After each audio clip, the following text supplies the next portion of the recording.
Yapapa yapapa. Don't know what to do. We've somehow covered more stuff than I thought was possible for just one series. And yet the well always runs deep. There's always several things because as I'm always saying, this podcast isn't about Ranma. It's about us. It's about media. And there are so many Ranma topics that are mere jumping off points to larger discussions. I hope you're all prepared for a very important one today. On this podcast, Don't Know What to Do, your favorite Ranma One Half podcast. Hosted, of course, by me, Elena, or Hedgey, depending on your level of familiarity with me. And we got a good friend of the podcast guest once more. Say hello, Swarley. Hello, I'm Swarley. It's been over 10 years since I've been on this podcast, since the theme we covered today. Hedgey here decided that I should be more in tune to the topic of the show. So if you can't guess already, it's about time travel. So I've been sent back 10 years, time to, spend the time to discover more Ranma media. And it's been 10 years since I've been on this podcast. I'm assuming the title will probably have something involving time travel in it, because I couldn't decide whether to keep it a surprise, but yes, that's our topic today. The most important part of Ranma, the thing that I always think about when I'm like, what makes Ranma One Half the series that it is? What's the core of this franchise? And the answer, of course, is time travel. Who doesn't think of time travel when it comes to martial arts stories like Ranma? Yeah, ever since Scruffy the Janitor has been brought up, it is the crux of the show. It's you have to put a little bit of time travel here and there. So yeah, there we go. Yeah, I just love being able to say the time travel episodes, because I don't know how people will react when they find out about it. I've never told someone and heard their response, but I'm just like, okay, first of all, it's time travel, but also I said episodes, plural. There's somehow more than one Ranma One Half episode about time travel, and I hope that gets people excited. I definitely am excited. After watching the episodes, I wonder how did Takahashi came up with, you know what, this martial arts bit, we could throw some time travel, we could throw some Terminator 2 into it, you know? It's, very much of a surprise. Well, all three of the episodes, there's three of them, they're all filler, and Rumiko Takahashi wasn't involved in any of them as far as I'm aware, although one of them is only technically filler. There's a bit of a weirdness there. Although the parts involving time travel, that's not from Rumiko. That's not from anything in the manga, unfortunately. But boy, is it just... This is basically a grab bag episode. I like to group episodes into similar themes, and I had a couple set up for whenever people were like, I'll talk about whatever. I'm like, how about this? And I was just so excited when I was able to write down the concept of time travel. You know, do you want to watch some episodes? Let's watch the time travel episodes. And that's what we got today. Yeah, I wasn't expecting any of the time travel. Actually, in fact, this is the first time I watched the original anime, believe it or not. I only read the manga ever since then, so it was kind of weird. It's very, as I thought about it, very Saturday morning cartoon in the way that the intro, outro, and the story plays out, where you have the theme song, and then you have the little cutaway of the Tendo family going like, oh, yep, here's today's show, and then we have male and female Ranma doing like double backflips. Yeah, little intro thing. They only did that in like the second or third season, but they did do that, where like every episode starts with one of those things. Just setting up like, hey, here's the stuff. Ranma, let's start the show. Yeah, like that's that sort of thing. Yeah. After the intro. Not like the theme, but just here's a little eye catch. Yeah, it was. And just, very syndicated television as far as my memory of TV. So that was kind of cool.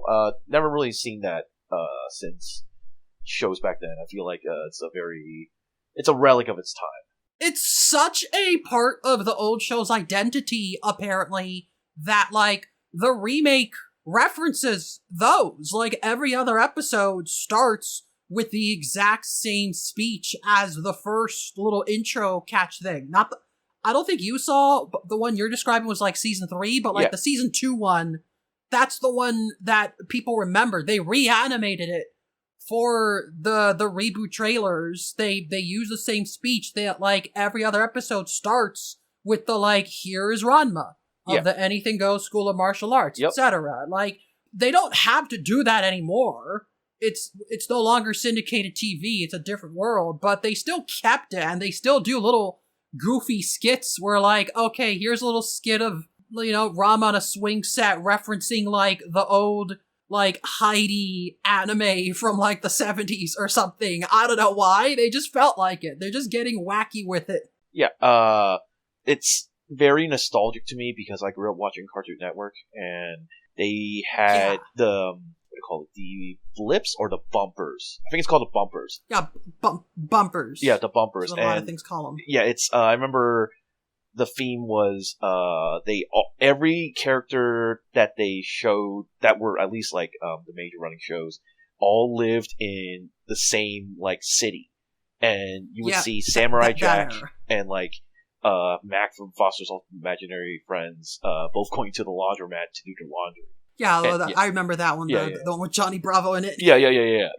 And it's just very nostalgic to me. And for anime specifically, there's also I believe both the 2003 and the remake Full Metal Alchemist. They have the little bumpers where they just it's a photo of one of the characters in, like, an action pose, and then it's the narrator. No, it's the voice actor of the character that's shown off, and they'll just read out Full Metal Alchemist or Full Metal Alchemist, something like that. Yeah. I'm laughing because, like, I don't know when people started doing this, but in the last year, I've seen that be referenced as, like, a little meme. Oh, yeah, People just love making those jokes. It's kind of like what happened with Ranma. I commented it on, like, the very first episode of this podcast, because, like, that was, like, how many years has it been since Full Metal Alchemist was on the air? So many years where that could have become a meme. Why is it only recently that everyone is suddenly like, oh yeah, I remember that? My personal theory with a lot of these is all the shows that we grew up watching, we are now at the age where, oh, I remember that.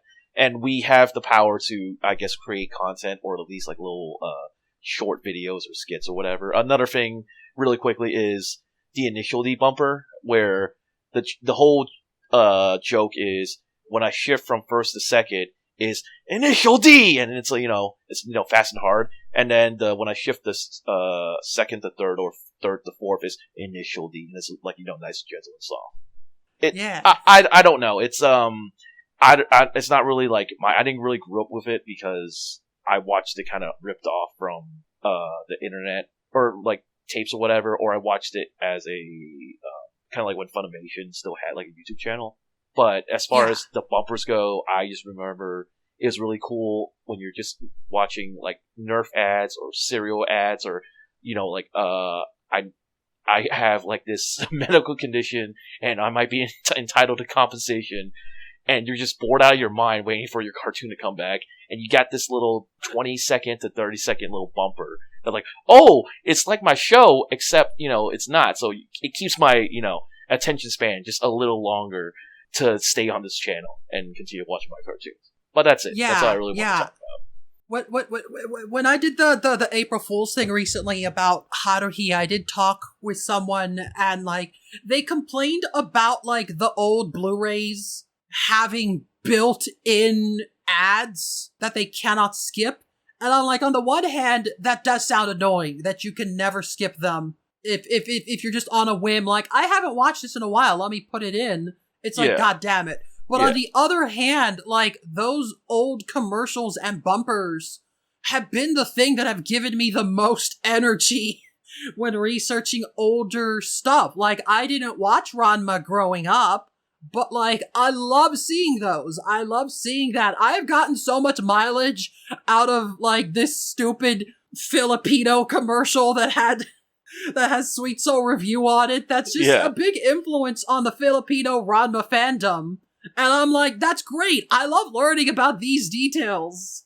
About, like, this one commercial is the thing that people remember the most. More so than the actual songs from Ranma. It's this commercial that sticks out. It has such a unique personality, no matter what commercial is shown. Because I also remember, like, I would be at church, because my mom did, like, I think, accountant for a bit, and there was nothing else to do except there's a bunch of random VHS tapes. And, like, I remember just playing one on. It'll be either, like, 2-episode cartoons or whatever. And there'll just be jam-packed with commercials every now and then. And it's just like, I remember I put this tape on. And I don't really remember what I watched. I just remember this, like, 3-piece commercial that, like, it's about furniture, like, the deal that was going on in Sonic's or whatever. And then something about, like, I don't know, like a car dealership. Something like that. And there's just... It's just wrapped, it's paused in time. It's stuck in time, and it's just a nice thing to see sometimes when you just rewatch old media. Yeah, there's a lot of, like, nostalgia in commercials, but for me, like, not so much, like, the commercials, but, like, the bumpers. The things that, like, channels would get you to tune in to, like, hey, next week, it's a brand new episode of Malcolm in the Middle. Tune in this Sunday. Like, those are the things that give me the most energy when I see them. So, it's not the same, but like seeing old eye catch or little intro bumpers at the start of older anime like this, I'm so used to it. I didn't stop to think of like, oh yeah, someone who hasn't watched the anime won't know that that's there. That I'm glad we had this discussion. Yeah, it's almost always it feels like lost media for a lot of this stuff, because who is going to record 30-second bumpers about like whatever the heck they're trying to advertise? Yeah, it's fun. On my list of things that I have legally backed up, just in case things get taken down on streaming sites. One of the things is just like, here are the menu animations for the Ranma DVDs. And I'm like, okay, someone decided to archive that. Sure, why not? I bet that's gonna have a lot of nostalgia to it. To some people. There is so much. It's the re-looping background music that you stay on when you're just like flipping through the channel or flipping through the menu items. And it's just like, it's a 30 or a minute long track, and it's just like looping over and over. Or sometimes you just leave it on a TV and you just do something else. It's very nostalgic to me because I watched a lot of rented DVDs when I was a kid. Yeah. That sure is an era. Yeah, man, I'm so glad I was able to take you back in time briefly with this. It's very fitting. Very fitting. Just that Spy Kids 3 3D menu, man. That was super cool. They had games on there, man. Yeah. Well, these time travel stories are from before DVD menus and weren't quite the same, but yeah, we got these stories. They almost form a trilogy. The third one's kind of not related to the first two, but again, I'm just so fascinated that there's more than one of these. Yeah, for sure. Anyways, before we start with these episodes, there is one story I kind of need to not go over in detail, but just sort of bring up, because I said that one of them was technically filler, and that's this first one of the 3 episodes, because it's an original story, but it's based on something that did happen in the manga. So, the general setup, like this episode, it starts with something that did happen in the manga version. In the manga, there is an arc where Happosai has this magical trinket, this little bracelet that has these love potion pills in them, and wacky shenanigans ensue. But something I've mentioned before is that, like, in early Ranma, Rumiko Takahashi felt the need to explain things more often, even if she didn't necessarily need to. Like, eventually, it's just expected, like, Haplesai and Cologne are hundreds of years old. If they just pull out a random magic trinket and just say it's something they had lying around, that makes sense. We have multiple stories that start off like that. We don't need the full detailed explanation. But, like, the first couple times it happened, I guess she did feel the need to give some kind of justification for why does Haplesai have this magic trinket.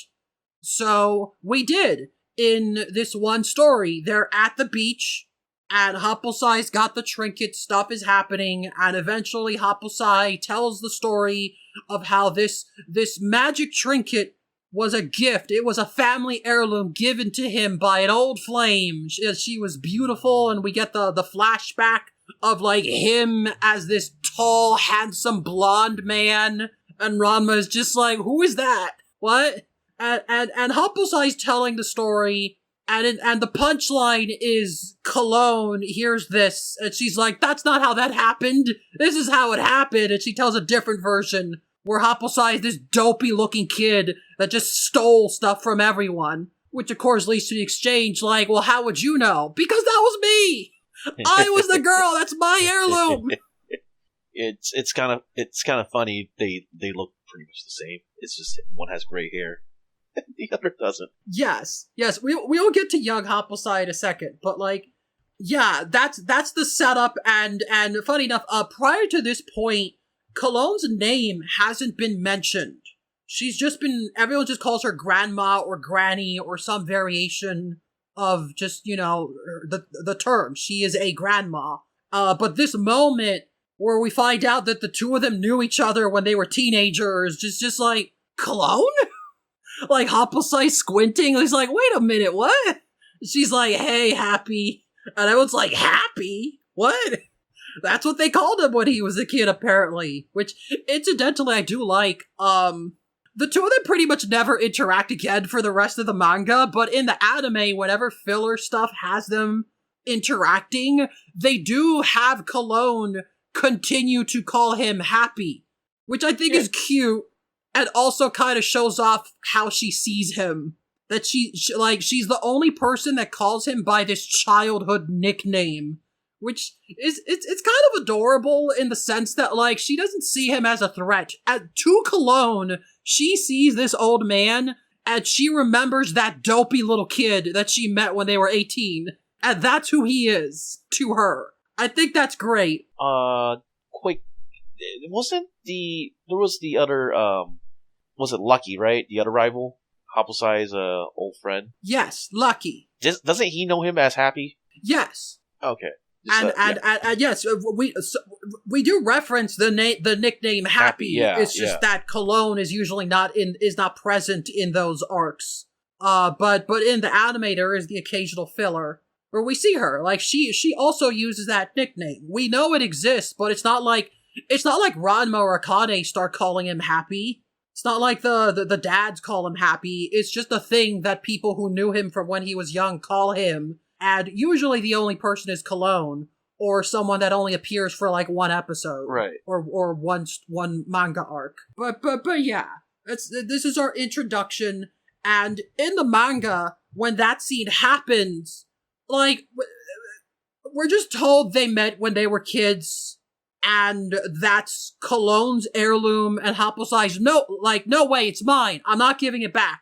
And then the rest of the arc is just about the wacky shenanigans, and he's using the love pills, and chaos ensues. And the fact that it's a family heirloom pretty much never comes up again. Cologne is no longer motivated to get her heirloom back after the scene is over. It seems to just be there to explain why Haplesai has a random magic artifact. He got it from the Amazon village. And that's it. And they don't elaborate on that. They don't clarify, well, wait, so these two knew each other? Tell us more about that. And we get nothing. So, when it came to adapting that story in the classic anime, they removed that moment. Haplesai pulls out the bracelet, but instead of saying that it's her family heirloom, cologne, is just like, hey, that's an ancient Chinese artifact. That belonged to, like, emperors and stuff. Where'd you steal that from? He's like, I didn't steal it. How dare you imply I got this through dishonest means? And then they fight, and that's it. Yep. And they seem to have done that because they decided that the whole exchange, the whole happy, revealing these two knew each other, I guess they just figured that's too good to pass up and decided to turn that into its own separate episode, and that's what this is. So yeah, that one scene, was, like, they took, like, the first couple minutes, like, the first, like, 2 minutes of this episode are based on a thing that did happen in the manga as part of a different arc. And instead of the little love pills, we get a new artifact, which is this time-traveling mirror. And that's what the episode is about. We get a completely new story that does create a new, backstory, new interactions. It shows us what they were like as teens. And that's the episode. So, I think this is one of the more creative filler episode concepts of just taking a thing from a story and just removing it from that arc to turn it into its own separate episode. Yeah, the magic mirror thing is definitely interesting, and I like how halfway through it, I guess I'm jumping ahead here, it's not just, it's about this little, I can see the younger Hopplesai and Cologne. It's, aren't we in China? Hey, isn't the Jusenkyo, like, down that away? And, hey, we can go back. We need to go back now. Yeah. It's so weird how, they get sent back in time because the mirror is activated via tears. If a tear falls upon it, then the holder is sent back to a time that they wish to see again. And so, they're all making fun of Hopplesai, of course, because Cologne's revealing all his past. He's like, no way, I was a big cool guy. This is how it happened. How dare you not believe me? And then a tear falls. And they get sent back to that moment, the moment he got the heirloom, back when they were teenagers. And everyone is, literally, they're all like, oh, well, let's get some souvenirs. We got sent back a couple 100 years. Let's just sightsee. Let's just do stuff. Nobody is concerned at all that this magic artifact sent them back in time. Yeah, it's very, it's a little too casual, I would say.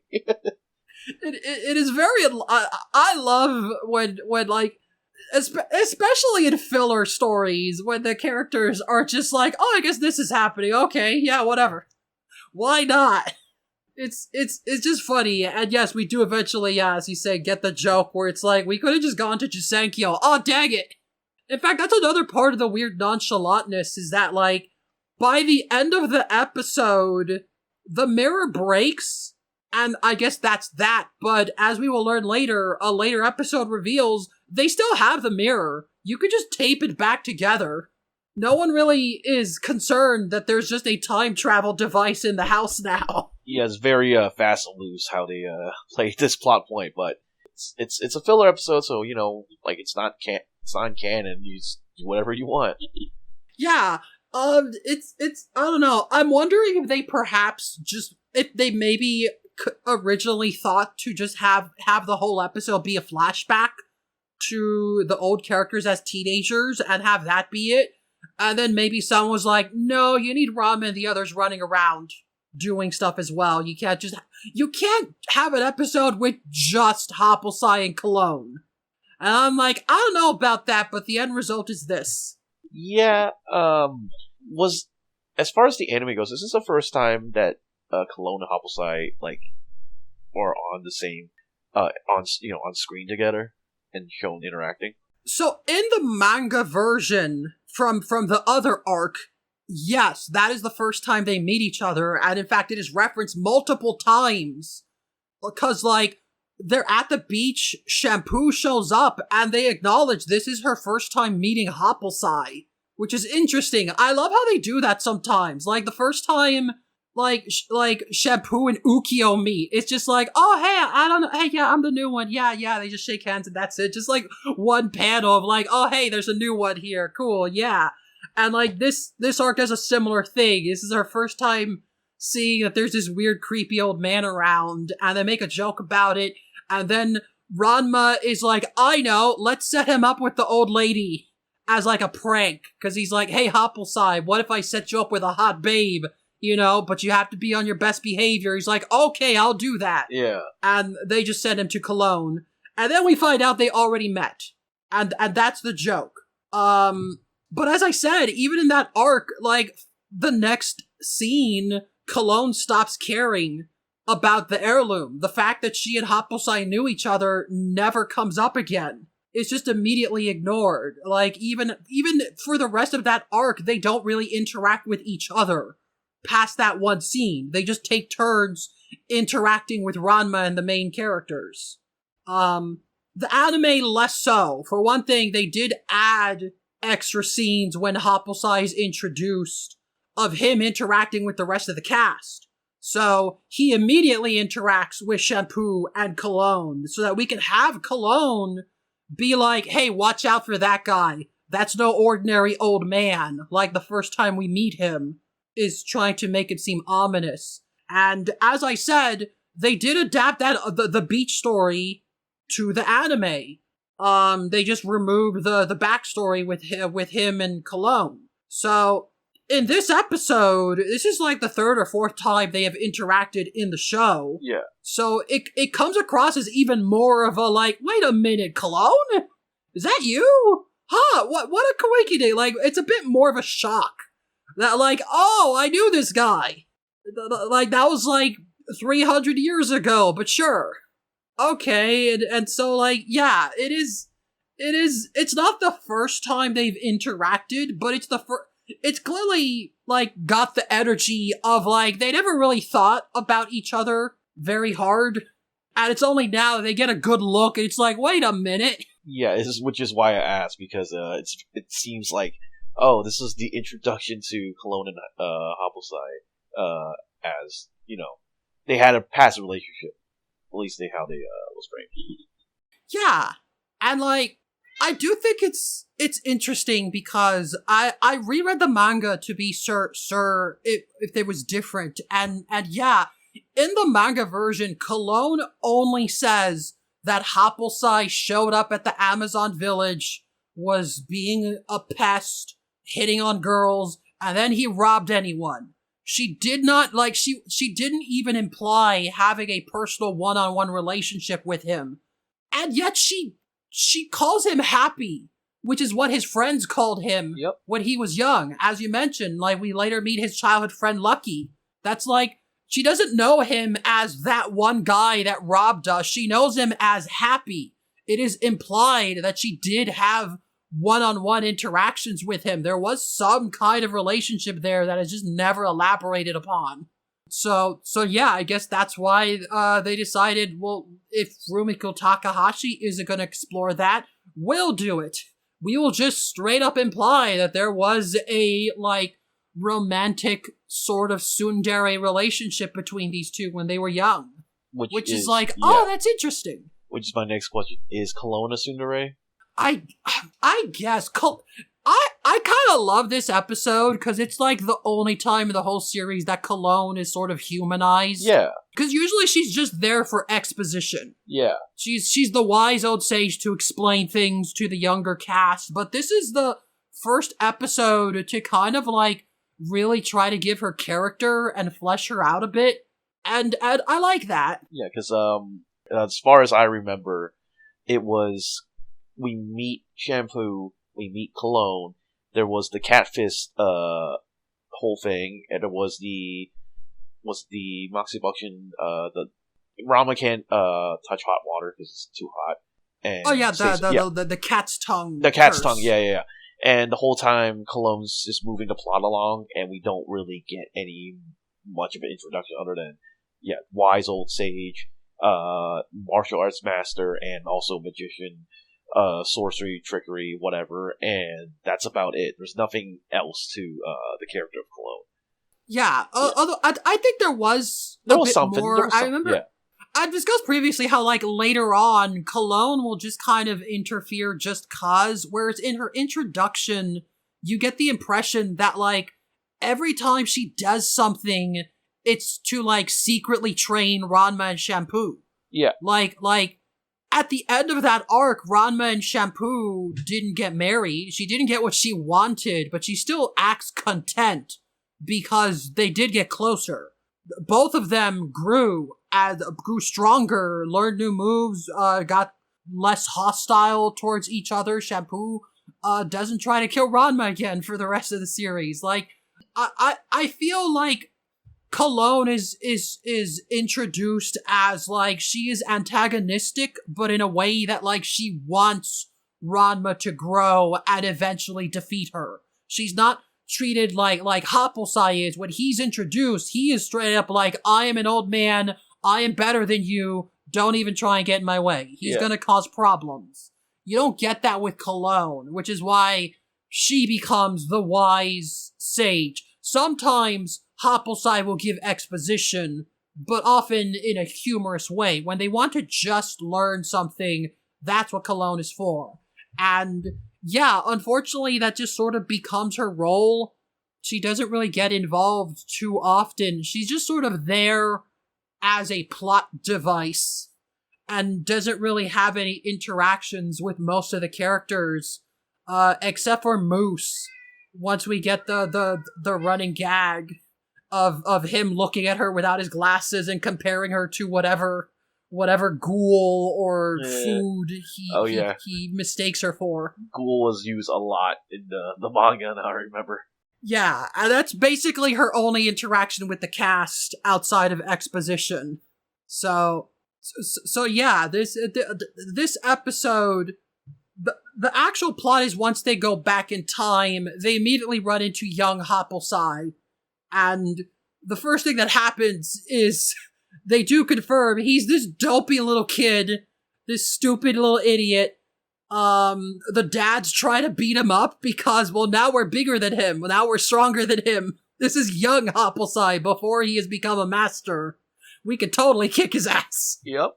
And, like, Hoppelsai decides to take it upon himself to shape up his younger self, which also somewhat characterizes him as well. Like, Hoppelsai throughout the episode comes across as, like, he's not just embarrassed, he acts genuinely surprised to see his younger self and be like, wait, was I actually this much of a creep? No, hey kid, no, you gotta stop that, or you're gonna grow up all alone and miserable. And the dads are like, yep, that's right. He's like, you guys do not have to agree that hard. Listen, I'm gonna show this kid the ropes, etc. And just Hoppelsai and his young self fighting. While everyone just goes sightseeing, and then they bump into young Cologne, and just sort of learn from her about this sort of kind of complicated tsundere-ish relationship that she has with Happy. So, like, yeah, it's, I don't know, how do you interpret that relationship that they showed? Because I remember the first time I watched it, I was like, this is kind of interesting, but they're not, like, saying things outright. What's going on here? Because they go back and forth as to, like, whether or not young Cologne is actually seeing something in him, or if she's just been tricked by him, or if she's just being naive, or maybe there is something there that she likes about him. It's unclear. I don't know. How did you interpret that? I felt like if you didn't tell me it was a filler episode, I feel like this was a setup to more episodes about, so what would, like, maybe Akane, maybe Shampoo, maybe Rama going like, yeah, so that Hoppelsai guy, yeah, he's a major perv, and then you get Cologne, like, recounting, like, yeah, Happy, he was always, that person, and then maybe, like, going to a flashback episode about, like, another, like, adventure time where, like, he's stealing panties or whatever, and then, finds this, hidden artifact or develops, martial arts technique, and blah, blah, blah, blah, and then you bring it back to present day, where either Ranma, Kane, or Shampoo, or whoever is in the episode would like, oh, that's the thing. Maybe I need to beat him or progress the plot or like deal with him in this scenario, and then shenanigans happen. They get into a random martial arts battle or like some type of competition or some type of like puzzle fight, whatever, and then Haposai was like, "Ha, you can't beat me because I use X thing," and then it's like, "Oh yeah, I use reversal technique. I pull my magic card out, I play it on a field," and then Haposai's like, "What? How do you know?" And then Cologne's like, "Yeah, I taught him like your blah blah blah blah blah." Reverse trap card, and it's like, oh, and then, jokes ensued, and then we end the episode there. But, it could be that, or it could be another setup of, hey, things didn't really work out like I wanted to, but we're both still here, you want to make this work? Like a romantic. I mean, it's never gonna happen. We both know that's not gonna happen, even in manga or anime, but we could make a couple episodes out of that. That could be cool. I can't see comedic hijinks, though. Like, you're right. I can absolutely at least see the first one of, like, just Cologne tells, like, a 2-panel flashback of something from their youth. Just a thing to build upon that, like, could have returned, but, it's filler. But, like, I just find it interesting. So, like, first thing of note is young Happy. He comes across as like he doesn't even like martial arts. Cause like old Haposai is trying to shape him up, trying to get him to train more. But young Haposai is like, well, who has time for that? I want to go after some babes. And like old Haposai is getting frustrated and is like, no, you have to be serious. You got to be a real man, etc. And it's just like, you get the impression that, like, Haposai will eventually become a martial arts master, but at this point, when he's 18, he couldn't care less about martial arts at all. He's just a weakling, he can't do anything. But then, we get young Cologne's side, and, like, there's this whole thing where, like, I guess Akane, like, Tsundere Game recognizes Tsundere Game. She, like, immediately clocks. She knows ball. That, like, she immediately sees young Haposai and Happy interact and is like, she likes him. Yeah. She's in love with Haposai. I could feel it. And they just talk to her. And, like, young Cologne the way she talks about Happy makes it sound like she is convinced that he is a true martial artist. That man has no room for an actual romance in his life because he's dedicated himself to true martial arts. And she even tells the story of the first time they meet, where Haposai is like holding a bird. It's like, here, you have to help him, he's hurt. And it's just a plush toy. And she's like, he was so delirious from his training, he thought it was a real bird. But then later, they kind of imply that Haposai is just scamming people in the village for free food. So, that might have been the reason he did that. But also, everything she says about him will eventually become true. Yeah. It doesn't seem true at the moment, but Haposai, as far as we're aware, never had an actual romantic partner. And, like, maybe even kind of regrets that. Like, part of the thing, he's regularly saying things like, you'll never get a girlfriend with that attitude when talking to his younger self. As his younger self is doing the things that he does regularly. Like, there's this almost sense of regret, like maybe Haposai is seeing his younger self and being like, oh yeah, I never did get that girlfriend. Oh yeah, that never did work out. Ha! Uh-oh! Going back to what Cologne saw, it feels very I remember Drunken Master when I watched it. It's kind of like wayward Jackie Chan stumbling into town, getting in all these shenanigans and hijinks, and a girl spots is like, oh, you're actually like really talented in martial arts. You're just using it for mischief and whatnot. So I don't know if that's the same way Cologne saw Haposai. I really doubt it, in the way that he just steals underwear and runs away. No martial arts was ever demonstrated, but yeah, that's how the plot seems to play out. Yeah, but like again, like I don't. Who knows? Who knows? It's unclear. Who knows? Like It's unclear. Yes. I feel like the two ways to interpret it are either young Cologne is being fooled. She is naive and she thinks that Happy is secretly this actual strong, dedicated martial artist, and that's why it won't work out between them. So she doesn't want to tell him that she likes him. When it turns out he's just tricking her for free food, and he needs a place to hide when the angry mob is chasing him. And, like, he's just using her. That's one interpretation. But, like, the other interpretation is that, no, she does see that in him. You think of how, like, I mentioned when we discussed Shampoo seems to genuinely love Ranma. Yes. She has actual affection for him because of how strong he is. She's an Amazon. I can see young Cologne seeing Hopplesai's potential and maybe perhaps being attracted to that. And then by the end of the episode, when he's hitting on other girls, I guess that's what makes her be like, oh, never mind, he's an idiot. You know, screw potential. What matters is that, like, to quote Avatar, good inside him isn't good enough. Come back when it's outside of him. Yeah.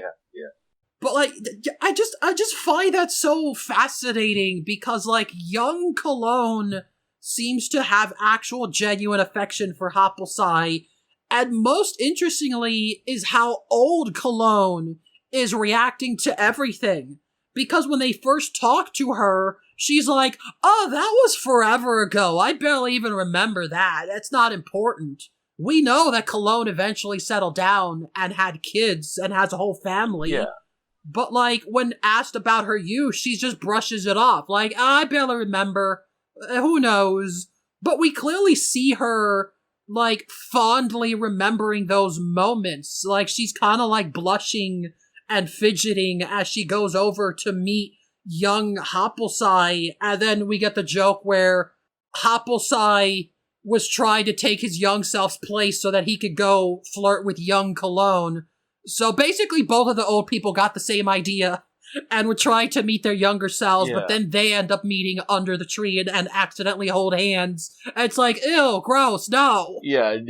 But, like, prior to the reveal that it's old Hopplesai, Cologne, like, old Cologne seems to also have affection for young Hopplesai. Even though she holds zero affection for his older self, she knows what he becomes. She hates his current self, but when presented with the past self, she looks at it fondly. She's kind of happy to relive this moment again. So that's part of what I'm leading on the interpretation that, like, she was attracted to his potential. She wasn't being fooled. Like, everyone else is like, that guy's just a cheater and a liar and a thief. But she refused to believe that. She protected him from the angry mobs. She fed him. She left him food. She took care of him. She seemed to actually like him. And it almost makes it kind of tragic knowing that she knows how he ended up. And literally at the end of the episode, when they go back to the present, Ranma just straight up says, like, Hopplesai learned nothing. You didn't learn anything from all of that. Yeah, it's it feels weird that, like, those two have this type of relationship. I know it's non-canon, but these two always had this relationship of yeah, we were young once and we could have done something, but, you know, time has passed us, and, you know, what can we do now? But what if we could rekindle the flame? Very was it? Yeah. 5 centimeters a second. What's it called? 5 millimeters a second? Oh yeah. I watched that movie. Yeah. I mean, big stretch. Like, infinite stretch. Like, big stretch, big stretch, yeah. Like, it would never be a proper romance, but I can absolutely see Ranma is not that type like, of show. even if not a romantic relationship, just, like, a rapport has been built. Again, even though the original manga version didn't imply that there was romantic feelings between them, it did at least imply that Cologne was close enough to Hopplesai to learn his nickname. Yeah. She had some level of relationship with him in some way. that's never clarified beyond just this guy robbed me. Hold on, I'm clogging. And so, like, even though it's... Yeah, sorry, I'm clogging this as your name. This feels like your name. Sorry, Yeah. continues. Just had to say that out there. Yeah, but, like, even though, like, it's technically non-canon, again, it's based on something that happened in the manga that they just removed from the manga and expanded into its own filler story. And I can't think of any other time the series does that. It absolutely feels like somebody saw that scene and then the characters move on and don't elaborate, and they're like, what do you mean? That's the end of that. What do you mean? How do they know each other? How do they learn each other's names? That's not like the story of someone who was robbed by a random burglar. That's a story of two people who knew each other intimately. Yeah, this is... What's going on? I want to know more. So they just wrote it themselves. Yeah, it's the bring back. This is the plot of... I'm pretty sure a lot of people saw it. It's a very, popular movie back in 2019, 2018. But 2017, actually. Your Name is, I forgot the director's name, but it's about these two teenagers who... I don't remember their name either. Actually, technically time travel, because they did a body swap, in between. Yeah. And... Spoilers. Spoilers for Your Name. A little too late now. But it's about these two teenagers who body swapped and also technically time traveled, because both of their lives are about, was it 5 years apart or 10 years apart? I can't remember. I think it was maybe 5 or so. Yeah, something like that. I don't think it was 10. Because the crux of the movie is one of the characters that's living in the future discovered that there's this giant asteroid meteor thing that's going to hit the town of the other person, and they were trying to discover, hey, what actually happened, and warn the other person, hey, your town is about to get like completely nuked out of existence. Please do something about it. And time travel shenanigans ensue. We never find out if the other character made it out or not. And we're ending the movie on, oh yeah, I'm gonna, that was the past, and this is the present. I'm gonna continue to live my life as if that was just one event. And then that movie ends on the classic anime, train scene where like one character sees the other character, but then the train comes by and blocks their view, and then they spent like the last 30 seconds running, searching for the other person, and it's the ending scene where one person's on top of these flight of stairs, the other person's on the bottom. They turn around, see each other, and go, "What's your name?" And boom, that's the spoiler movie. Yeah, and this is like that's the name. That's of the movie. name of the movie. Yeah, and this is kind of like how, like, wait. Is that Happy? It's like, wait, is that Cologne? Kind of thing going on. It's like an ending and blah, blah, blah. We find, yeah. It's just a really cute story. And, like, it's kind of weird how nonchalant everyone is, because, like, Akane, as I said, she recognizes the tsundere nature, and, like, she is pushing for young Cologne to admit her feelings to Happy. But also Shampoo joins in. She thinks this is very romantic. She's kind of getting immersed in this love story, even though that's her great-grandma. Why do you want your great-grandma to get together with a different man? What does that mean for you, Shampoo? Why is no one thinking this through? She's a real romantic, I guess. Just like, hey, you know what? You could probably hook up with him again, It seems like you two have something in common going on, It's whatever. It's like, no, Shampoo. You won't exist. Look, She's like hundreds of years old. She could have a fling and still have children with the other guy who we never learned his name. Yeah, there's time. There's a lot of time, There's a lot of, couple hundred years in between. It's alright. Yeah, again, they all take time travel so unseriously. Yeah. It's funny, but like, yeah, but by the end of the story, nothing changed. Like, basically, Ranma starts, like, fighting young Happosai, and young Cologne hits him. She's like, "You get away from my Happy." Like, she stands up for him, and it looks like they're gonna have... Yeah, it looks like they're gonna have a cute moment. But then Happy is like, "Oh, wait, hold on 1 second," and it just goes to flirt with some other girls mid-hug. Yeah. Like, give me 1 second, hold on. It's very, very in character. Yes, and so young Cologne gets upset. So she's done protecting him, so now she just joins the angry mob, and they chase him out of town, and at the last minute she throws the heirloom at him to hit him in the head. Which, maybe that's why in the manga Cologne isn't interested in getting it back. She's like, I mean, I did throw it at him, it's gone now. Yeah. But, like, yeah, they're just like, well, back to the future. And again, like, the last scene, Ranma's like, you learned nothing from this Happosai. He literally learned nothing. And then the mirror breaks, and it's like, oh, dang, now we can't use it to go to Jusenkyo, wop wop. And that's the end of that story. That's the end of Back to the Happosai, which is the actual name of the episode. Even in Japanese, the Japanese title is Back to the Happosai. That's the name. Yeah. But yeah, that's the first time travel episode. And before I forget, one thing I do want to shout out, in the original Japanese version, I, like, the voice for young Happosai, he just sounds like a generic young man.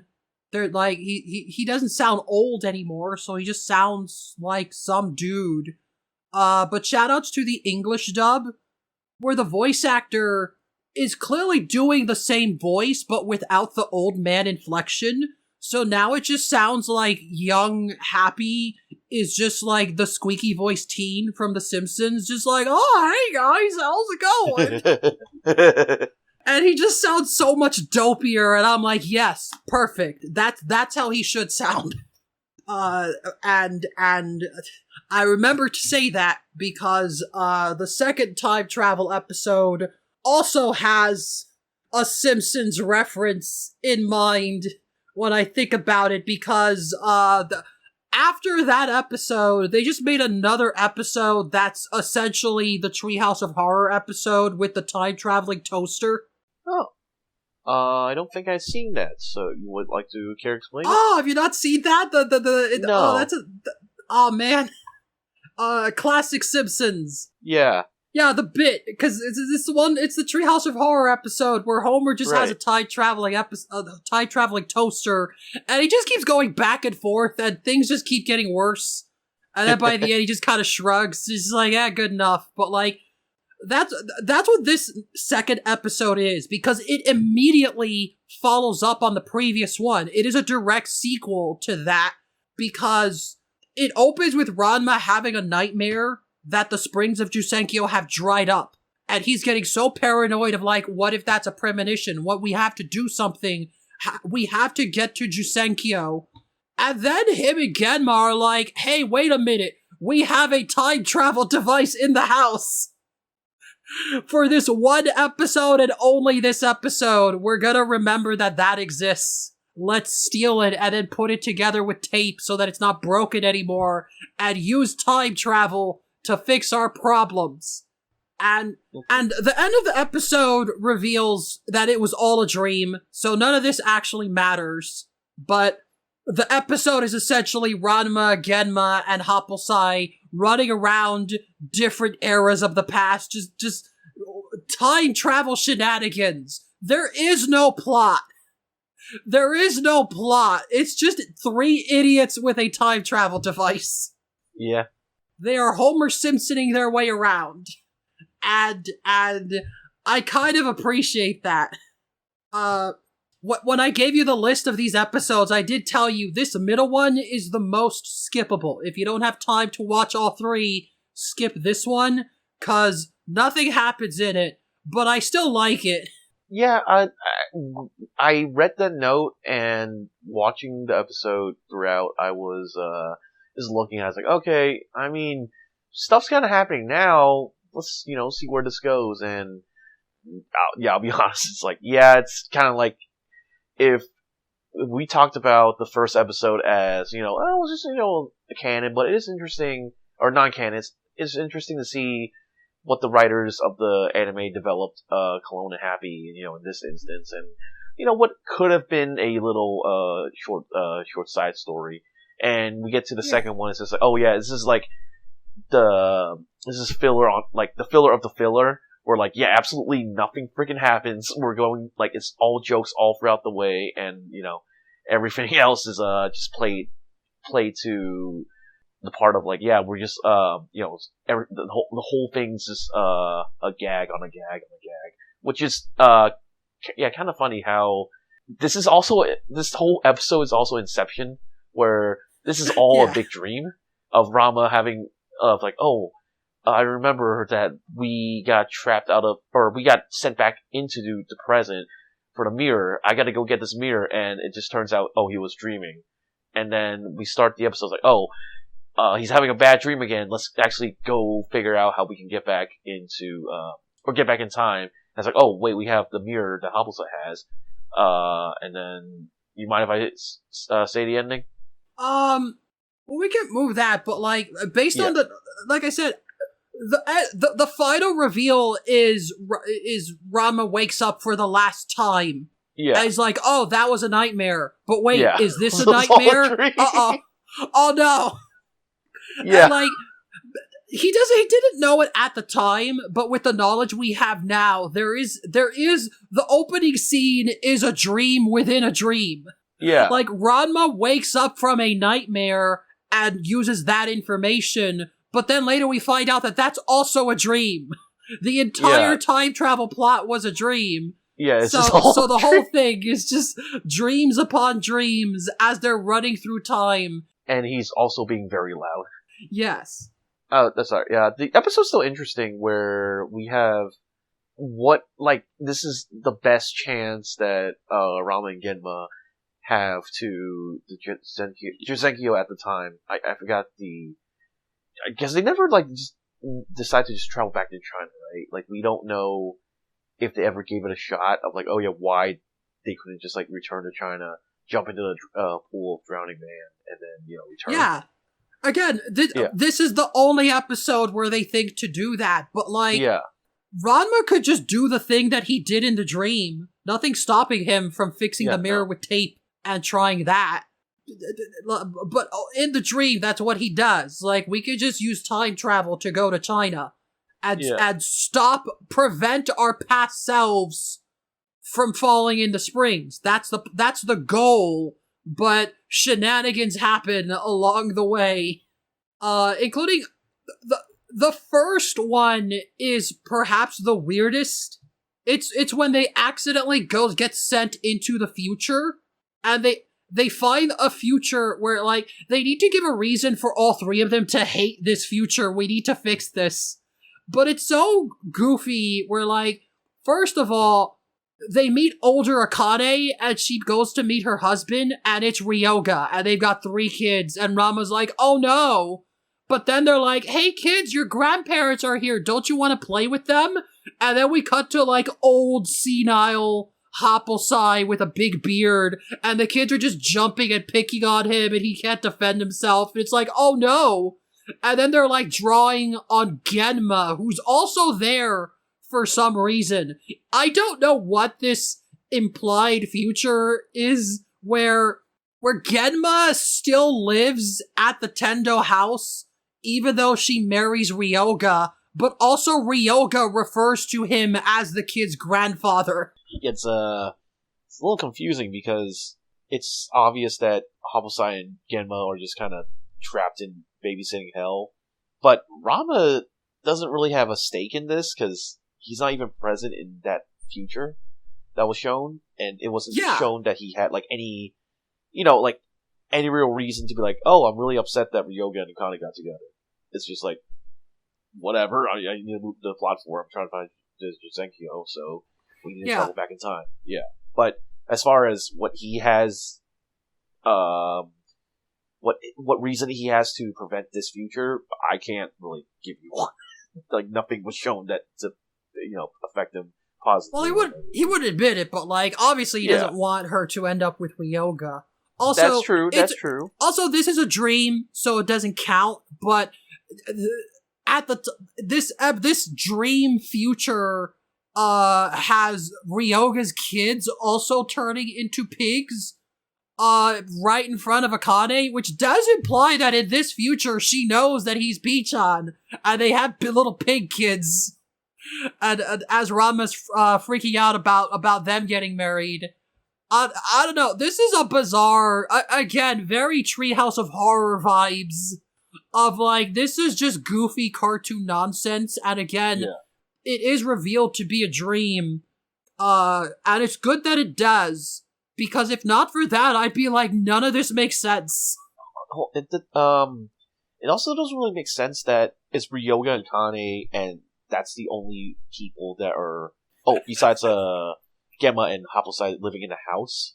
It looks like it looks barren. Yeah, it looks like it's they got foreclosed on. The bank took it back, and they cut out a hole in the fence, went to the backyard, and then slid through the back door and lived in there. Like, it seems abandoned. Like, no one else lives in that house. A lot of questions about this bizarre future, but they're like, no, we need to go back. So then they go to the next era, which is when they're at Jusenkyo, and like, they convince Happosai to help them. At the very end, Happosai's like, wait, but if we stop them, Ranma can't turn into a sexy girl again. But prior to that, they've convinced him to help. So we get the three of them trying to stop past Ranma and Genma from getting to Jusenkyo, and all of them failing. They all have different, they all use different strategies. None of them think to just talk to them. None of them go like, hey, I'm you from the future, don't do it. Yeah, it could have been very simple. They always have to trick their past selves. But yeah, I think my favorite of the strategies is Happosai shows up, which doesn't make sense because at this point in time, he's still supposed to be in the cave. So past Genma is freaking out, like, oh god, why is he here? And Happosai's like, hey Genma, I've decided to officially make you the true heir of the Anything Goes School of Martial Arts. Here is the scroll with all of my techniques. Your training is complete. You can go back now. You don't have to go to Jusenkyo. And Genma is like, wait a minute. Master would never say something that nice to me. This is an imposter. Yeah. The real Happosai lives to cause suffering. He would never make me the heir. Don't listen to him, boy. And wait, I remember, he got beat up, right? Yeah, they just trample over him and run away. Yeah, that's impossible. Like, no way Gemma for like, wait, this is an imposter, fights Happosai, and he actually gets beat up because, he's still the real Happosai. Well, it's not a proper fight. Happosai gets beat up all the time. He gets beat up by random high school girls with brooms. Sometimes. If they catch him... I feel like he just lets them. He's just like, ooh, pretty... Yeah. Yeah, like, it's kind of like that one Dragon Ball Z episode where Krillin hits Goku with a rock while he's sleeping. Yeah. Just like, if this was a proper serious fight, then there's a clear winner here. But like, Happosai isn't trying to fight Genma in that moment. They just trample him like a cartoon character. For this one scene, he is Wile E. Coyote, but not like the Roadrunner Wile E. Coyote, the sheepdog version. That version, the one who's trying to do all the weird smart person schemes. But yeah, none of them work. At some point, Ranma turns himself into a girl and pretends to be a damsel in distress, like, you have to save me, oh no, over in that direction, there's evil people after me. It's like, well, we're going in this direction, so too bad, lady. Yeah. I thought it's a good time for Ranma to get dressed up into, I don't know, just like a more appropriate outfit for this scenario, but it's just like, oh no, we're just going to transform into Ranma. So, I don't know, I feel like they could have pulled a joke a little there, and then, have like, oh, this is not working, gotta try in a different disguise or something like that. Yeah, they don't do much. We just get one comment where Genma is like, this girl looks a lot like Ranma, that's weird. And then they move on. But yeah. Eventually, they just push themselves out of the way so neither of them fall in the springs. And we do get a little joke where Ranma and Genma, because they didn't fall in the springs, they're like, these training grounds are lame. It's not dangerous at all. Why we don't even come here? But yeah, they don't fall in the springs. Mission accomplished. Their future selves are just like, yeah, we did it. Yeah. Yeah. And then they go back to the future. Except they leave Hoppleside behind. It's like, well, it's a perfect time to leave this guy behind.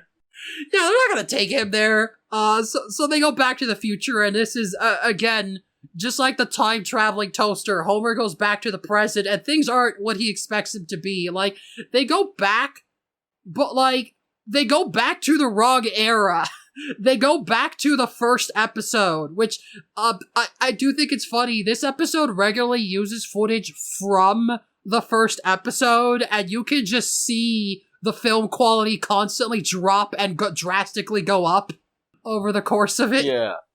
But yeah, they show up, thinking that it's the present, but instead it's the first day that they came back from China, so they just walk in like, oh man, I'm beat. Hey Kasumi, can you get me a drink? And as far as everyone is concerned, this is their first time meeting, Ranma and Genma.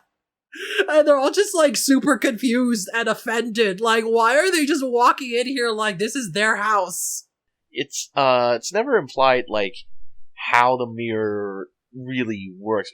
I mean, I know that they introduced us, like, you just got to cry, let it drop your tears into, on top of the mirror, and then think of, like, whatever thoughts you, or to time period of whatever thoughts you have, you get just transported there. So it's kind of weird that they, jump back to the present, but it's technically the past still. Yeah, who knows?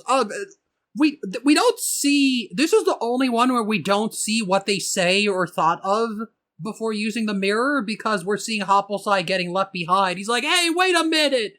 And they're already, like, disappearing. So, like, I don't know, maybe Ranma said something. But who knows why he ended up in the wrong time plane. But yeah, there's that. And then it gets more confusing where Girl Ranma and Panda Genma still show up. Their past selves are still here because they're in the wrong time. So now there's even more confusion. Hoppleside shows up because, like, you idiots left me at Yusenkyo, but, like, I just took the long way here. And all sorts of wackiness, and this is around the part where Ranma wakes up from the last nightmare, as Hoppleside's laughing maniacally, like, you cannot change the past! It will always happen! Which is technically true. That is how it happened in the previous episode. They didn't change anything. Yeah. All of their interactions with Happy and Cologne, nothing changed. But yeah, it was all a dream. The whole sequence of the dream is just, I don't think, like, the rug pull that we expect was, hey, is this gonna continuously be a dream? It's just, I feel like the rug pull is like, yeah, no matter what you do, the future will still stand. So I don't know, I guess they're trying to tell you two jokes in one, maybe. Yeah, again, it's just so weird that, like, Ranma could just do this outside of the dream. Nothing. Yeah. Here prevents him from just trying again. He's told that the future will never change. But even within the dream logic, the future didn't change because they left Hoppleside in the past. So he can still interfere with their past. That's why it didn't change. Hoppleside purposely sabotaged them. But like, it's just silliness, and it's all just to set up Ranma waking up one last time and being confused as like, wait, is this a dream? Oh no, how do I know what's real? And it literally just ends like that. This poor kid having an existential crisis. Ranma would hate watching Inception. I don't think he'd appreciate that at all. No, I think he'll get flashbacks with, oh wait, this exact thing happened to me. But yeah, it's I would say, you know what, not bad for a filler episode. It's still pretty entertaining. Yeah, it's as you say, this is the filler of fillers. Literally, it is a filler sequel to a filler episode. It is just taking a small element from a previous filler episode and expanding that into another episode that, like, it has so little legs that it kind of had to be a dream. Yeah. Otherwise, none of it would make sense, or it would raise too many questions of, well, why don't they just do that all the time? Yeah, I think they realized we can't just mess with time travel. That's just gonna get too stupid. So yeah, there's that episode. It is perhaps the least noteworthy of these three. but it is a sequel. So unfortunately, the third one is not a third part. It is just an unrelated thing that just also happens to kind of involve time travel, sort of, maybe. This is very, like, on a tech, like, if you, asterisk, yeah, it does involve time travel, bit, because it's more like, Genma got hit by a bus and an isekai to feudal Japan. Yes. And that might also be a dream. Very loose on time travel, yeah. It's unclear because he basically falls off a cliff and into a river, and then has a little isekai adventure in feudal Japan. And then at the end, he once again falls off a cliff into the same river, and then cut to him in the present getting home. So, like, presumably he just woke up washed ashore of the river that he fell into at the start of the episode. He could have just hit his head, and that's it. It was all a dream.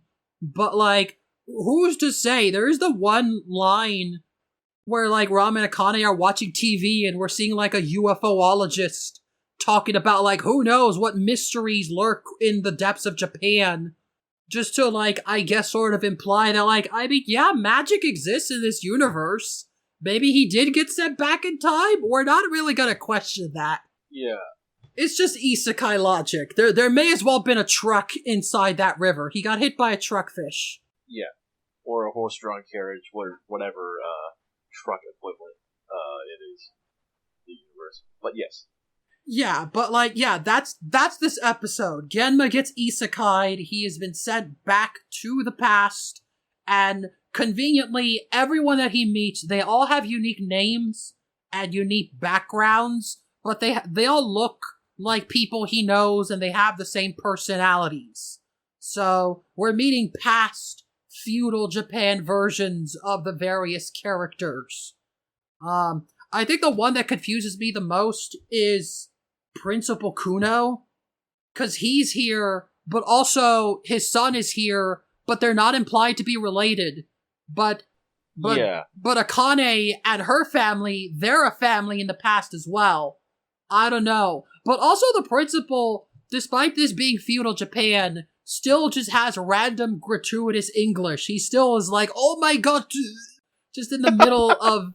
Yeah. Just in the middle of everything. He still talks like he's obsessed with Hawaii. He still got the palm tree in his hair. He's the weirdest one here, honestly. And I don't even know why he's here. He's like the manservant of the family. Yeah, he doesn't really fit in the role, as far as his character in the actual show, too. So, yeah, I have no idea why he was in the family. Yeah, weird, but like, yes. So this episode, it's called Legend of the Lucky Panda, or something like that. Because Genma gets sent back to the past, he's in panda form, and we find out that this village has this legend. If a panda is found washed up from the river, then he is a lucky panda. I don't know why this village in feudal Japan has such a specific legend, but it came true. And at one point, some farmer, like, they imply some time has passed. Because at some point, Genma is just hanging out, eating, like, crops in the village. And one of the farmers is like, hey, leave my crops alone. It's like, hey, don't yell at him. That's the lucky panda. Yeah. The droughts have stopped. Yeah. The droughts stopped ever since he showed up. So we need to be nice to him. We'll get cursed if we chase him off. And I'm like, wait.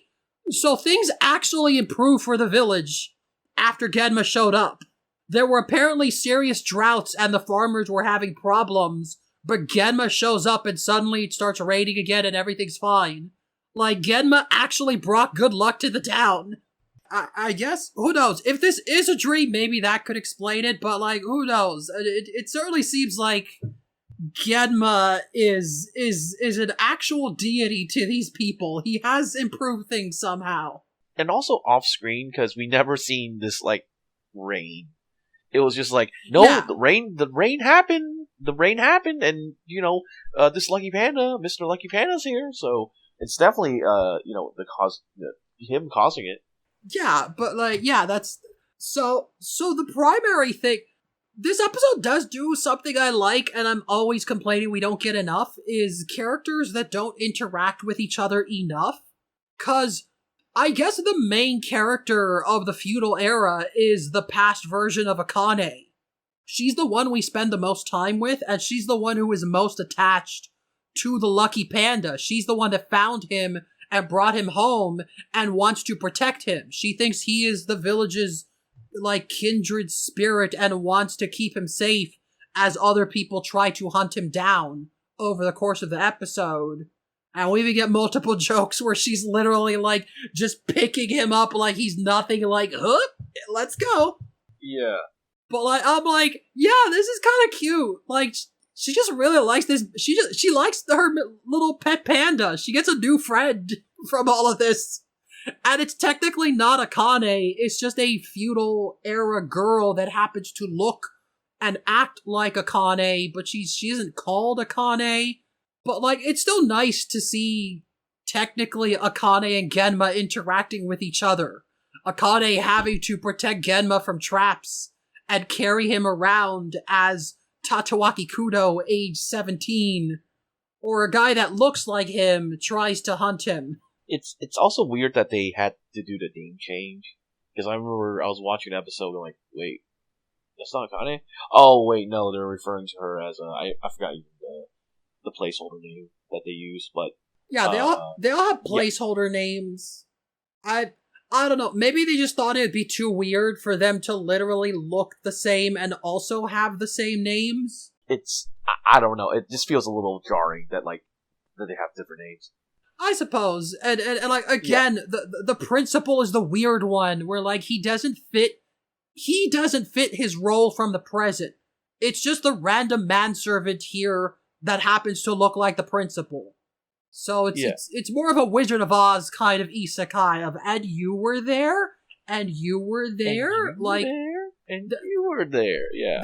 They're not meant to be the same people, but also this version of Ranma and Akane literally have the exact same chemistry, to the point where that's kind of the message of the episode. At one point, Genma literally holds up two signs with the two sets of names, just kind of spelling it out for the audience, with his lack of speech, is basically him being oh, these two are just like the Ranma and Akane that I know. The exact same setup. So they do have the same personalities. These two are also engaged, but are being very tsundere. But also in this version, Son is the head of the village or something. He's a town leader, right? Something like that. Something like that, yeah.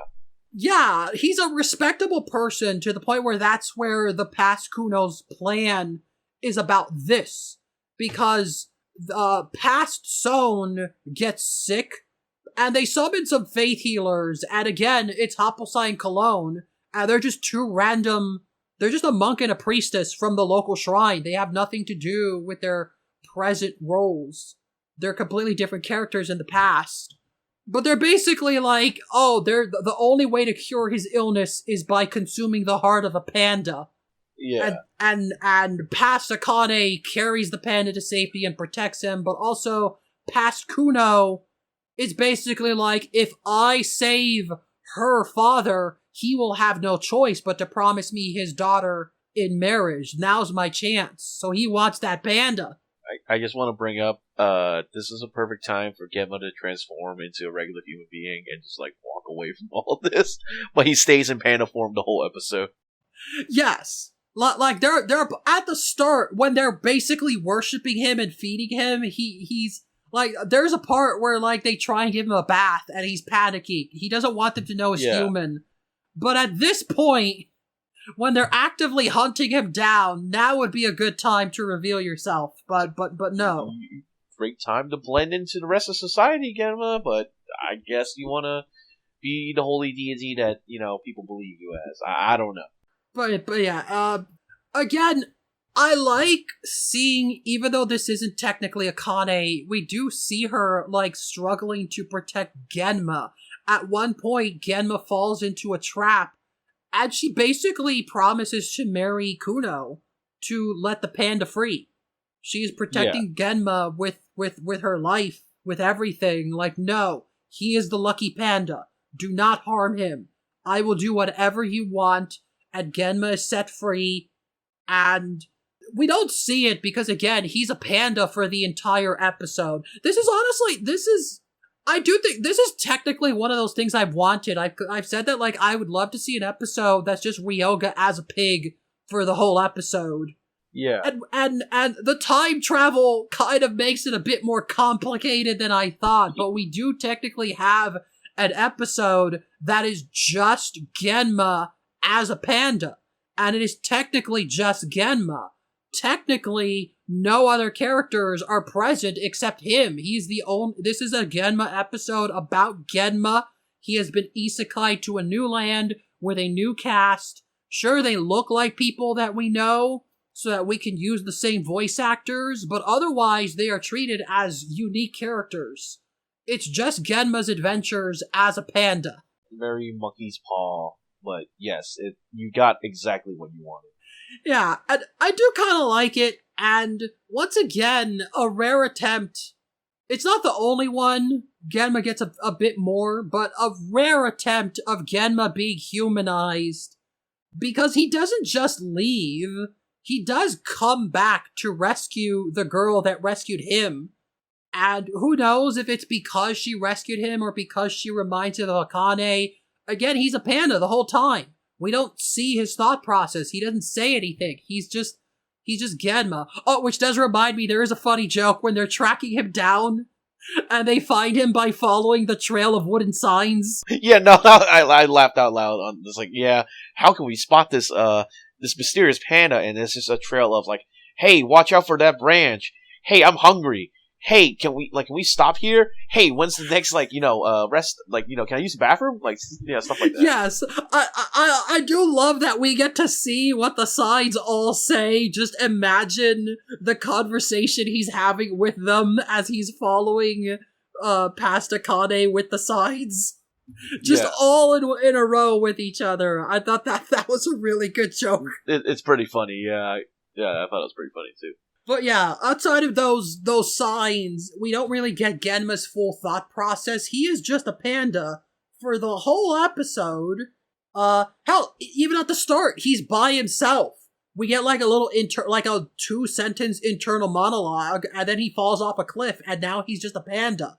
And at the end of the episode, when he gets home, he's still a panda. We don't see him in human form at the end. So, it's just Panda Genma.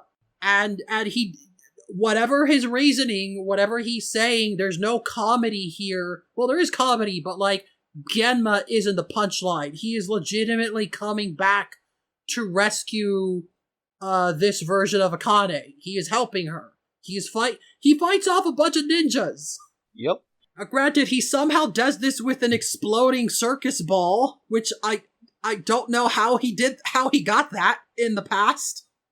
But yeah, I guess he just, I don't know. It would have, maybe if there was a scene of him remembering Hopple-size fireworks or something, but no, he just shows up in a little circus ball doing little circus tricks, and then the ball explodes, and he knocks out all the ninjas.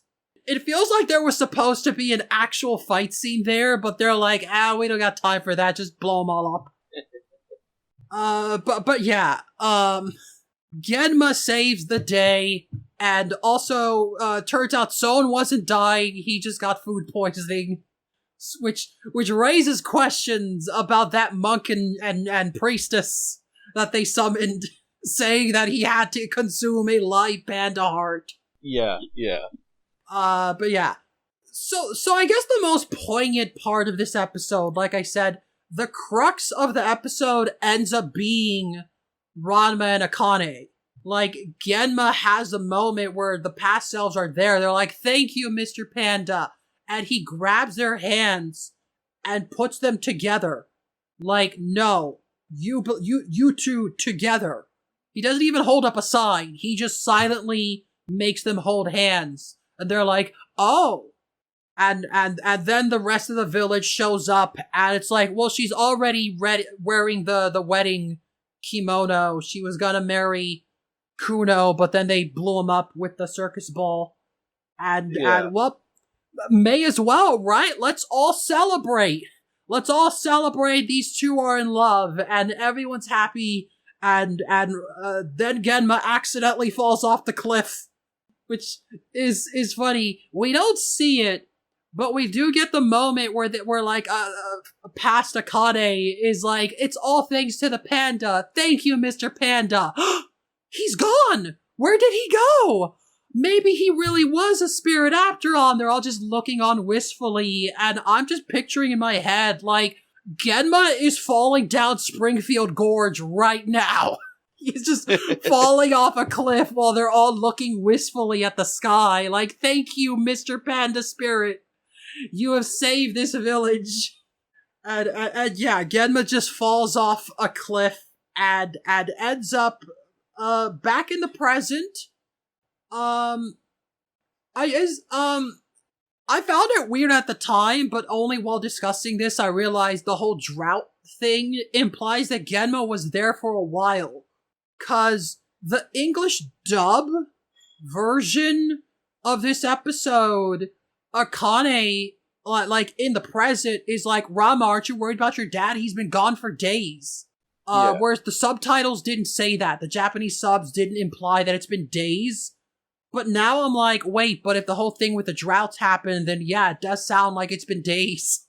It felt more like weeks because it feels like Genma is getting used to the lifestyle that he got transported to, and he's like, wow, everyone treats me like as somebody else here. I'm just gonna walk over here, grab a white carrot or a turnip, and just eat it, and go over here and take a nap under the sun, whatever, and yeah, just like just hang out and whatever. So it felt like more than just a couple days. It felt like kind of like he's been there for almost a month. I don't think it's Genma, so I feel like he would acclimate very quickly to such treatment. I feel like he could end up that way in just a couple of days. I don't think it was a month, but it could have been a week or two. It could have been a while. And also, again, it could have just been a dream. He could have been out there for like a couple hours and just dreamed the whole thing. Either way, I just found it interesting that, like, the dub version, because basically Genma comes home to Ram and Akane arguing, because Akane is like, aren't you worried about your dad? He hasn't come back yet. And Rama's like, he'll be fine. And, Akane's nagging at him, which again, this is actual Akane. Akane is showing concern for Genma. She's like, Ranma, your dad should have been home by now, but he's not. What if something happened to him? She is worried. That's basically her father-in-law. She's not like Akane. I do like those moments where Akane is presented as empathetic, and again, I do like that this episode gives us some interaction between her and Genma. There's otherwise never any of that, but we do show that, like, yeah, he is technically family. She doesn't want him to get lost or get in trouble. She's looking out for him in her own way. So yeah, I just like that. But also in the dub version, Ranma comes across as way more nonchalant, as Akane's like, Ranma, your dad's been missing for days. Yeah, he's like that, wandering Kung Fu Master, Ryu S type. So yeah, it's to be expected. Yeah. I would not be surprised if Ranma has spent a couple days alone as a small child. Genma seems like the type who would do that. He's like, wait here, child, I'm gonna look for food, and just gets wrapped up in whatever misadventure he has going on. Yeah, because at the start of the episode, he's just meditating. He just went to the mountains to, like, hang out by waterfalls, literally doing the Ryu thing. He's meditating under the waterfall. He's just at peace with himself. He didn't invite Ranma to this. It's just his own personal workout routine. It's just his own spiritual thing that he's doing for himself. It makes me wonder how often he does that. I think I remember I told you about the other filler episode where it implies that Son and Genma sometimes just leave for jobs sometimes. And they're just like, yeah, I guess, I don't know. Sometimes somebody calls upon them to deal with a ghost or an octopus pot or what have you. Yeah. That's just what they do. And it's just interesting that, like, we never see that. But there's a fun implication that, yeah, sometimes Genma will just leave for days at a time, and Ranma is not concerned. But Akane is. So, I guess it can't be that common. But yeah, anyways, I do like the final scene. I think it's cute because... Yeah, it was really nice, yeah. Yeah, like, Genma shows up, again, he's still a panda. He's not talking, he just sees them arguing, and he does what he did in the past. He just grabs their hands, and then puts them together, and then walks into the house. And Ram and Akane are both confused, as Genma just sits down and drinks his tea. Like, no words exchanged, no nothing. Yep. That's the message of the story. That's the thing that he does twice, both in the past and in the present, is just, no, you two are fighting, I will grab your hands and make you hold each other's hands. No fighting. No fighting! Yeah. And I just think that's cute, because that also is a side of Genma we never really see. The side of him that just wants to see his son and future daughter-in-law get along. Like, they clearly like each other. They clearly love each other. He just wants them to stop. Just hold hands. Just be happy.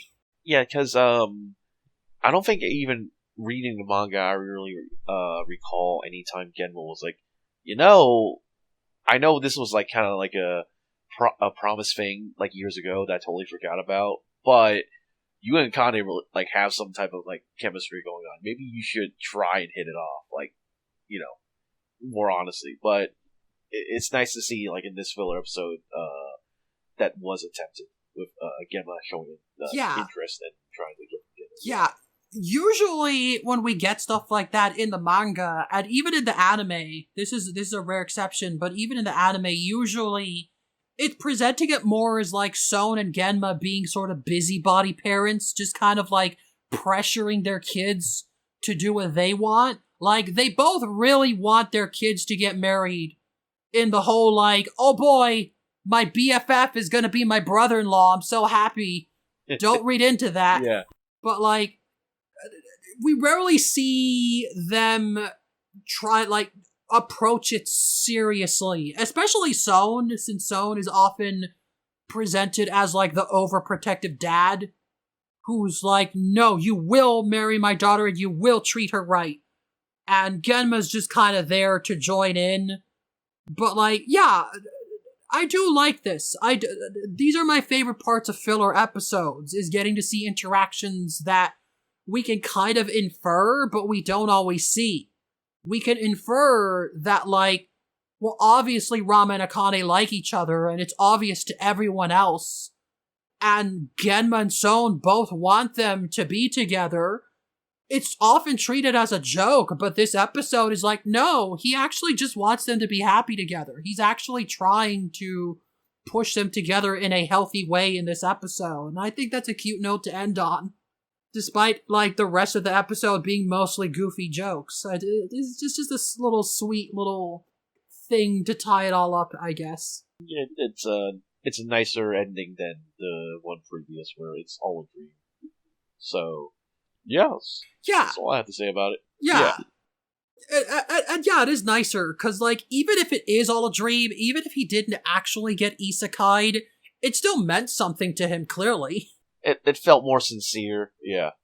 But yeah, I guess, you did remind me, I guess, there is a scene that they added to a storyline in the remake that's like one of the few times they did that. I had not seen that episode when we last covered the remake on this podcast, but you are reminding me of, like, yeah, the dad's pushing the kids together. 'Cause, like, in the manga, the story where Moose returns. And, like, he issues a challenge to Ranma, and they go to the circus, and they have the whole fight there. But it does the joke where, like, Moose isn't wearing his glasses, so he steals Akane's little pig doll, and is like, I've got your woman, Ranma, come fight me. Yeah. And Akane's like, hey! And then it just cuts to her and Ranma at the festival. They're going to the circus. And that's it, just hard cut to that.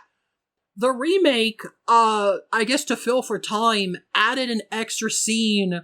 They actually show Akane going to the house and asking Ranma, like, hey, Moose stole my doll. Can you just beat him up and get my stuff back? And, like, Ranma's being callous. He does the usual thing where he says something insensitive. And then both of the parents are like, Ranma, she's your fiance, fight for her honor, go. And they just push him out the door. It's like, okay, fine. I guess I'll fight Moose. Even though this has nothing to do with me, it's her doll, but that's that. And, like, I don't know, I guess it's just so rare that the remake adds stuff that, like, you're reminding me is like, oh yeah, there are moments like that where they do give the dad some more screen time, but, like, again, they're presented as kind of like pushy parents. It's like, no, you two must do this. Like, Ranma, you will fight for Akane's honor. You will get her plush back. Which just makes it more unfortunate that they added that scene, but then they don't go back to the plush, because the manga forgets that that's the reason they're there. The manga doesn't really have a scene where Akane gets the plushie back and is happy about it, because it's just a little plush toy that she didn't seem to care about. But in the remake, they focused on it. So I'm like, it would have been nice if maybe give them a scene of him giving it back to her. I don't know, but they just forget about the plush. And it was just an excuse to have more jokes with the dad, I guess. Compare that to, say, the classic anime and, like, episodes like this, where, like, when they do add stuff, it feels more meaningful. Well, maybe not always. There's been, again, that second episode had nothing meaningful in it, as fun as it was, but sometimes they do add more meaningful stuff. Yeah, it does show, I mean, I know, like, Son is more of the helicopter parent, but as far as Genma goes, I can't say, like, now that they're living in a Nintendo household, that other than an obligation of, like, hey, if we need to continue living here if the guise of Rama's gonna marry Akane, so you better make this work, son. If you don't make this work, we're back on the street. Yeah, he doesn't really say it's. If he does on rare occasions, it's often just like hey, man up. You got to do it because that's be a man, be a martial artist. Don't be a coward. Which again does sort of imply. It does sort of imply that, like, unlike with Son, Genma seems to sort of have. Son is more of the attitude of, like, Ranma better treat my daughter right. Whereas Genma is more along the lines of, Ranma, stop being a tsundere, stop whining, stop making things worse, stop being an idiot. Just be with Akane and everyone will be happier. We will have a free house to stay in and nothing bad will happen. Like, Genma is implied to be more in tune with the fact that Ranma and Akane obviously like each other, rather than just expecting it to happen and getting upset when it doesn't. It's treated as more as like, yeah, he knows his son better than Son knows his daughters, I feel. There's more of an intimate connection there, so he does understand that, like, Ranma is being a tsundere, so he tells him to man up. But we don't get, like, full-on conversations. And we don't need to have full conversations, because again, here, he doesn't even talk. He's a panda and just makes them hold hands. But that one gesture is just kind of sweet, and we don't see a lot of that.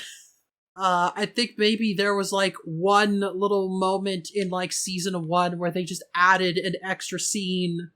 There was one scene in the anime. I remember because this scene has a flashback with a character that has, like, one line, and that one character has a section on the wiki, and I'm like, somebody somebody remembers that character more than they need to. But yeah, there's the one scene where like it was very early on in season 1. It was like the first time Ranma and Akane have a fight after starting to get along. And like Ranma's like, just when I thought she was fine, man, I was crazy. And then Gedma is like, no, listen, son, let me tell you a story. You gotta appreciate women. And then he tells a story where we see young Genma with one of those little like propeller beanie caps. I don't know why they decided to give him that. But like just young Genma like breaking up with his first girlfriend. He's like, hell, listen, I'm sorry, but there's somebody else. I cannot be together because this other girl, she's just prettier than you and also has more money.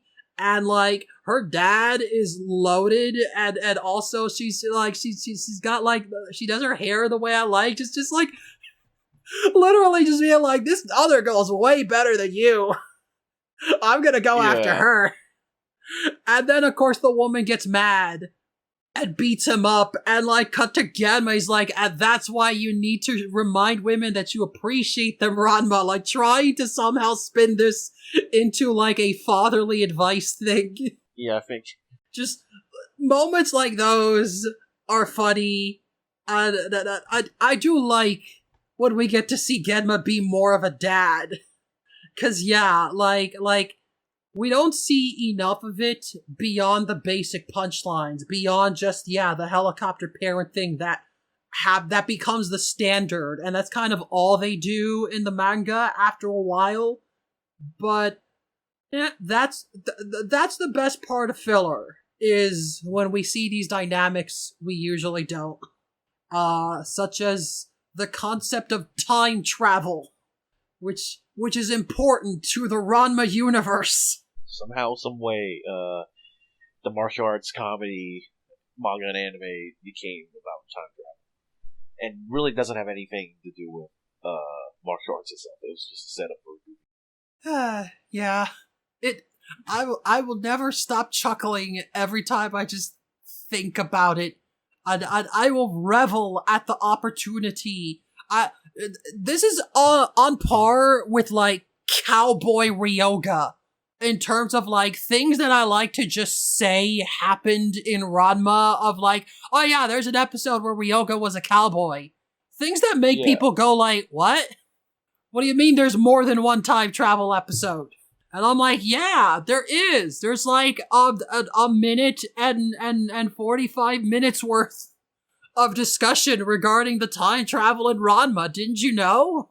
Yeah, that one time where they went to the past and sightsee what seems to be rural China or ancient China. I guess I'm now curious how much fan fiction exists about that mirror. Because if they did 2 episodes about it, that's just gonna stick with people even more. Yeah. But maybe that's just a thing I will have to research on my own time.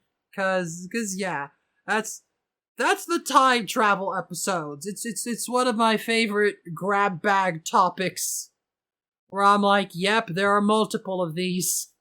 It's fun to find little themes of like things that happen more than once in these filler episodes that you maybe wouldn't expect. But it's like, yeah, I could do, like, here are all the times where Ranma is forced to date someone that he just met for stupid arbitrary reasons. That's just a genre of Ranma story. Just like time travel is. Yeah, that's actually, now thinking about it, it's kind of a trope. I remember there was an episode done with the Teen Titans where Robin, the main character, has to date, like, one of the villains, like, he's like a CEO archetype, and he has a daughter, and the daughter's like super into Robin, and they had to set up like a prom date. And in the story, one of the main characters, Starfire, it's kind of implied that they have a romantic relationship going on, and she gets like super jealous. So it's not like too uncommon, but it is pretty, it's kind of pretty much there, for like, hey, the main character has to date like a side character or like this random, villain of the week or something. Yeah, that is common. I would ask if, like, Teen Titans ever had a time travel episode, but it probably did. Wait. I feel like it's a strong yes from me, but it's been so long, so I can't say for sure. But yeah, maybe not as common as characters being forced on dates, but like, yeah, it's a staple. Time travel episodes are just so funny because, like, it always sounds so stupid in ways you wouldn't expect. I like, it'd be like saying, like, oh yeah, remember the time travel episode of Hey Arnold or something? Yeah. Like, I want to invoke that feeling when I talk about this. So that I could be like, hey guys, did you know that popular fried chicken restaurant chain Jollibee's had a TV show based on it where the fast food chicken mascots are like in this little town called Jollytown, and like the third season is time travel themed? And just to make people be like, what? Yeah, those are words I did not think that will come out. Yeah. No, I don't think you would form those words together. I am familiar with Jollibee, the fast food chain, but not the show. Oh man, did you... This has nothing to do with Ranma, but did you know that there's a Jollibee studio? They had a studio for their, like, online commercials, which are all just short films. You will just go to their channel and they will have, like, a 15-minute short film, like a professionally shot short film, like, about, like, actual serious, like, romantic drama or something, but they're always constantly eating Jollibees every other scene. Okay, I know it's like, if you think of America's fast food, or at least like American pop culture as McDonald's or Burger King, or like in California In-N-Out, or in Texas is Whataburger, and in the East is like Bojangles or Waffle House. Jollibee is like that to the Philippines, but I didn't know that we got like a Jollibee's romantic sitcom clips where they're all surrounded in, like, yeah. Yeah, I've seen a couple. I remember, like, one of them, like, cause we all discovered a lot of things we didn't know existed during the pandemic. Look at how many people got into, like, marble races in 2020. Yeah, I did a little. And I found there was a COVID-themed short film, like a 15-minute short film, on the Jollibee's YouTube account that's about this couple and, like, the stress of their long-distance relationship during the pandemic. Like, we keep getting flashbacks to back when they were happy together, and every time they're eating Jollibees. Yeah.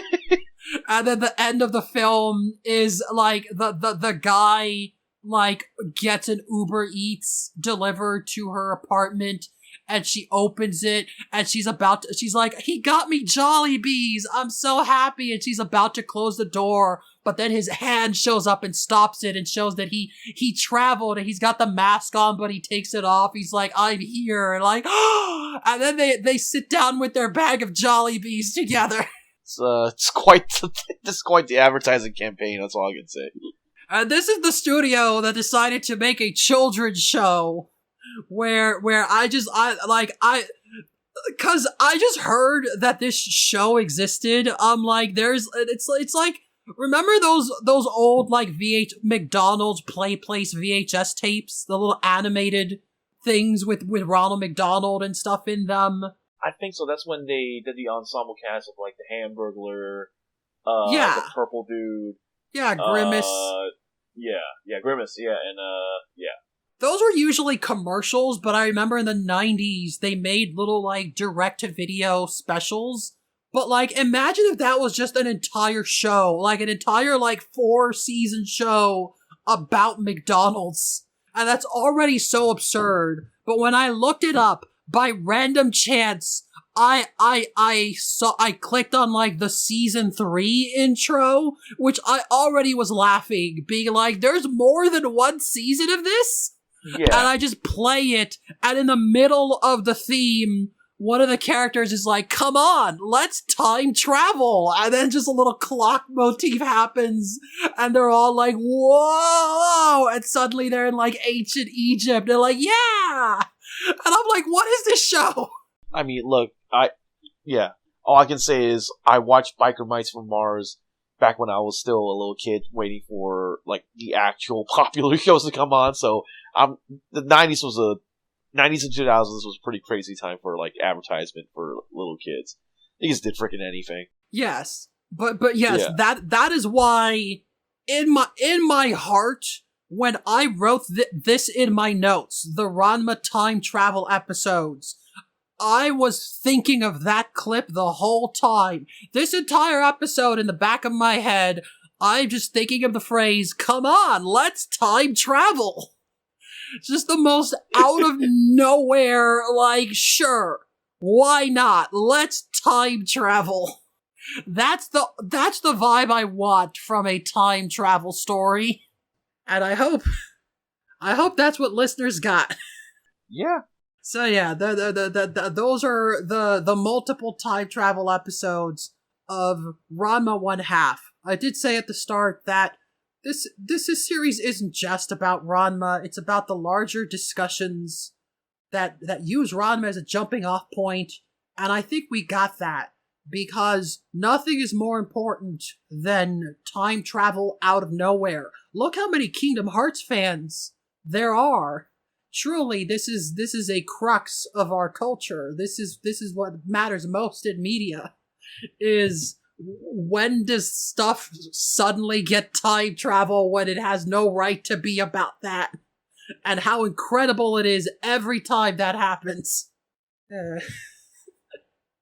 But yeah, I hope you all enjoyed learning about those stories. I hope you also enjoyed getting to like actually watch the episodes this time.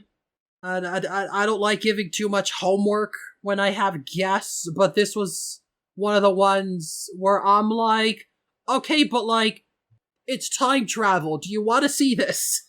I mean, I haven't done homework since like high school and technically college. I wouldn't even call it homework. I barely scraped together answers on Canvas at like 11:50, but I did enjoy this one. It was pretty fun.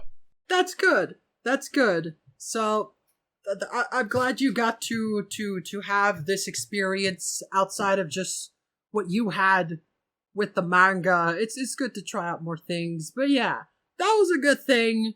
Before we sign off, hey listeners, I got Ko-fi links and I got an email, ramapodcast@gmail.com. Someday someone will write to that Gmail. Sorry, once... ramapodcast@gmail.com. There we go. Gotta say it one more time, because I definitely didn't hear it the first time. Yeah. Sorry, didn't hear what? I didn't hear that we gotta type the email address to ramapodcast@gmail.com. Yeah. So far, I've only gotten one email, and that's from someone just sending in a thing correcting me about something, and I've saved it. Because I'm like, thank you. You didn't just leave it in the YouTube comments, you sent me an email for that.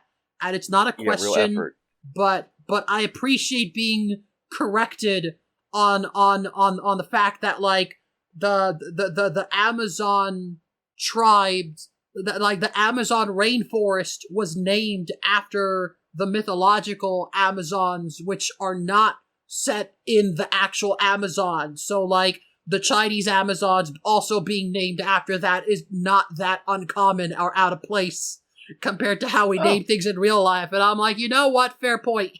Yeah, it's a really specific point they brought up. Yeah, and I appreciate that. If you want to correct me on things that I get wrong, like I regularly do, sometimes I get them wrong on purpose, then go ahead. But otherwise, that's all I gotta plug. Do you have any last things to leave the audience with? Maybe you should get back to me on that. I'm gonna time travel to the future. Maybe you can grab something.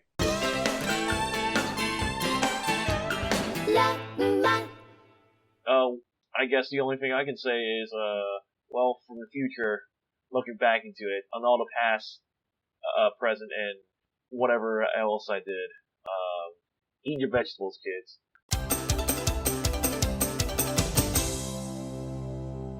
But until then, no, nothing to fully plug.